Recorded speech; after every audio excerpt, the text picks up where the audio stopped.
Hello friend, नैतिक IAS academy आप सभी का स्वागत करता है। आज के क्लास में बीए फर्स्ट ईयर के फर्स्ट सेमेस्टर के पहले पेपर में कुछ महत्वपूर्ण प्रश्नों की हम लोग चर्चा करेंगे। बीए फर्स्ट ईयर के फर्स्ट सेमेस्टर के फर्स्ट पेपर के कुछ महत्वपूर्ण क्वेश्चनों की चर्चा करेंगे।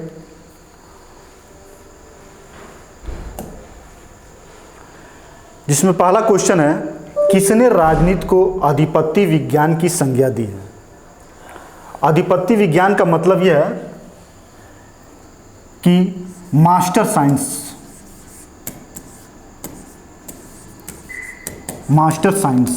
आपको ध्यान होगा कि मैं फर्स्ट पेपर में राजनीति क्या है उसी दौरान इसकी चर्चा भी किया था कि राजनीति को किसने मास्टर साइंस की संज्ञा दी है। ठीक है, तो राजनीति को अधिपत्य विज्ञान या मास्टर साइंस की संज्ञा जो है अरस्तु ने दिया है। इस प्रश्न का उत्तर जो है अरस्तु होगा। ठीक है, दूसरा प्रश्न है, राज्य के कितने तत्व होते हैं? राज्य के कितने तत्व होते हैं इसकी चर्चा करनी है। राज्य के कितने तत्व होते हैं? क्या राज्य के 4 तत्व होते हैं, 5 तत्व होते हैं, 3 तत्व होते हैं, 9 तत्व होते हैं? नहीं, अभी हम लोग राज्य के बारे में नहीं पढ़े हैं, लेकिन राज्य के बारे में ऐसे ही क्वेश्चन आएगा। तो राज्य के 4 तत्व होते हैं। 4 तत्व में कौन कौन से तत्व होते हैं? तो सबसे पहले संप्रभुता होता है। ठीक है, उसके बाद सरकार होती है, उसके बाद जनसंख्या होता है, उसके बाद भूभाग होता है। ये राज्य के 4 महत्वपूर्ण तत्व होते हैं जिसकी चर्चा जो है इसमें इस प्रश्न में पूछा है कि राज्य के कितने तत्व होते हैं। यही 4 तत्व होते हैं, याद करके रखिएगा। 4 तत्व होते हैं। ठीक है, तीसरा प्रश्न है, राजनीति विज्ञान का संबंध है किससे? इस राजनीति विज्ञान के संबंध, राजनीति क्या है, उसी दौरान मैंने बताया था कि जो राजनीति में एक विशेष प्रकार की सत्ता का प्रयोग किया जाता है और यह सत्ता किसकी होती है? सरकार की होती है, राज्य की होती है। तो यहाँ पे जो है राजनीति विज्ञान का संबंध किससे है? इस प्रश्न का उत्तर है राज्य और सरकार। राजनीति विज्ञान का संबंध राज्य और सरकार से है। जिस समय राजनीति शास्त्र की डिफिनीशन हम आगे पढ़ेंगे उसमें हम बताएंगे भी कि राजनीति शास्त्र की परिभाषा जो है राज्य और सरकार के संदर्भ में दी जाती है। यदि यह प्रश्न पूछा गया कि राजनीति विज्ञान का संबंध किससे है, तो राज्य और सरकार से है। अगला जो प्रश्न है कि निम्नलिखित में से कौन सा एक तत्व नहीं है? निम्नलिखित में से कौन सा एक तत्व राज्य का नहीं है? अभी हम लोग पिछले प्रश्नों को हल करते समय ये देखा था कि राज्य के 4 महत्वपूर्ण तत्व हैं। संप्रभुता है, जनसंख्या है, भूभाग है और सरकार है। इसमें जनसंख्या, भूभाग, सरकार, संप्रभुता को नहीं दिया है, धर्म को दिया है। तो धर्म क्या है? धर्म राज्य का तत्व नहीं है। तो प्रश्न का उत्तर हो जाएगा कि राज्य का तत्व नहीं है, तो धर्म राज्य का तत्व नहीं है। ठीक है, इसके बाद के प्रश्नों का उत्तर देखते हैं।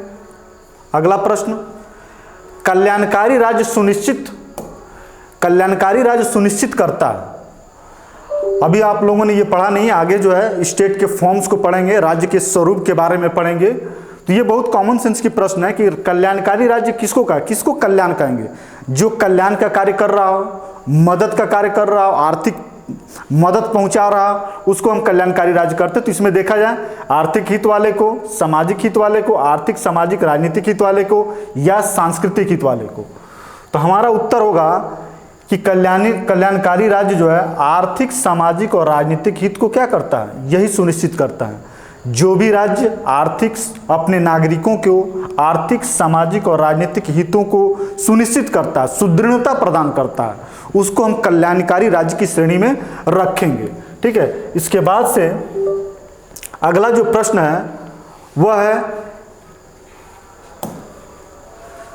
एक राज्य जो अपने नागरिकों को अधिकतम सामाजिक सुविधाएं प्रदान करे कहलाता है।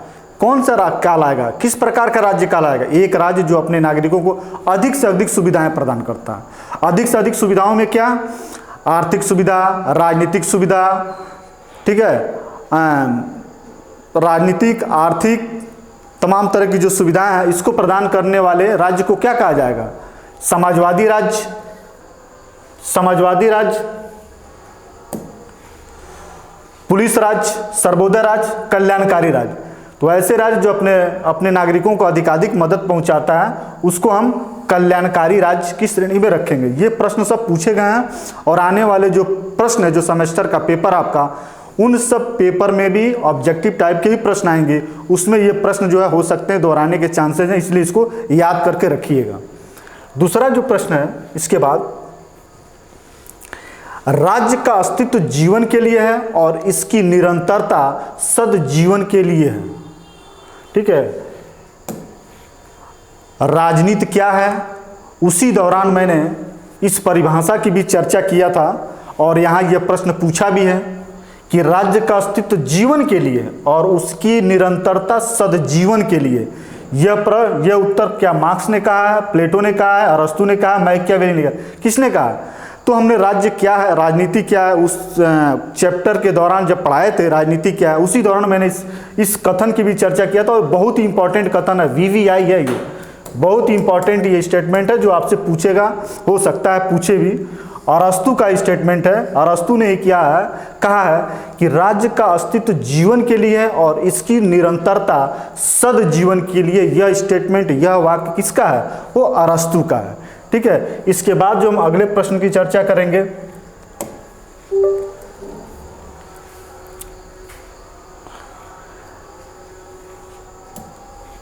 राज्य शोषण का एक यंत्र है, यह कथन किसने दिया था? राज्य शोषण का यंत्र है।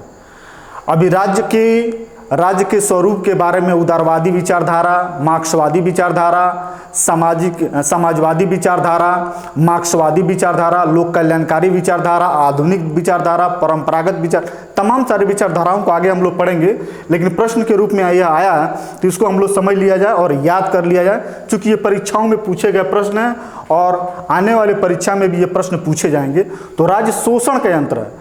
कौन एक ऐसी विचारधारा है जो राज्य को व्यक्ति के शोषण के रूप में स्वीकार करता है? वह विचारधारा जो राज्य को व्यक्ति के कल्याण के लिए नहीं, व्यक्ति के विकास के लिए नहीं, बल्कि व्यक्ति के विकास में बाधक के रूप में, बल्कि उसका शोषण करता है, यह विचारधारा जो है मार्क्स का है, मार्क्सवादी विचारधारा। मार्क्सवादी विचारधारा एक ऐसी विचारधारा है जो हमेशा राज्य को मनुष्य के विनाशकारी के रूप में स्वीकार करता है, मनुष्य के हित के रूप में स्वीकार नहीं करता। जब भी कोई स्टेटमेंट ऐसा मिले जो राज्य को सीधे मनुष्य के विरोध बताया जाए तो ज्यादातर मार्क्स की विचारधाराओं से क्या रहता है? प्रभावित रहता है। तो राज्य शोषण का एक यंत्र है, यह कथन जो है मार्क्स का है, इस बात को हमें ध्यान रखना है। आगे जो है, राजनीति विज्ञान का जनक कौन है? बहुत साधारण सा प्रश्न है, सबको याद होगा। राजनीति शास्त्र के विद्यार्थी होने के नाते हमारा यह पहला दायित्व और कर्तव्य बनता है कि कुछ जाने चाहे न जाने, इस बात को जानना जरूरी होता है कि राजनीति शास्त्र की उत्पत्ति किस जगह से हुई है और राजनीति शास्त्र के जनक कौन है। तो राजनीति शास्त्र विज्ञान के जो जनक हैं वह हैं अरस्तु। ठीक है, अरस्तु हैं। इसके बाद अगला क्वेश्चन जो है,